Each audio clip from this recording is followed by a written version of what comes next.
Omani Uma মাছ। আমরা বাঙালিরা বলি এটা উমা মাছ। তো মাছটা আসলে খুব ভালো,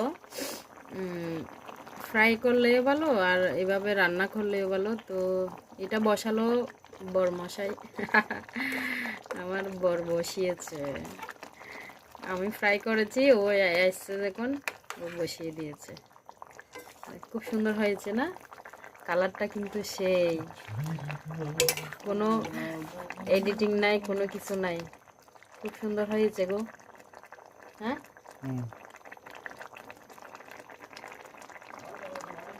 থ্যাংক ইউ সো মাচ।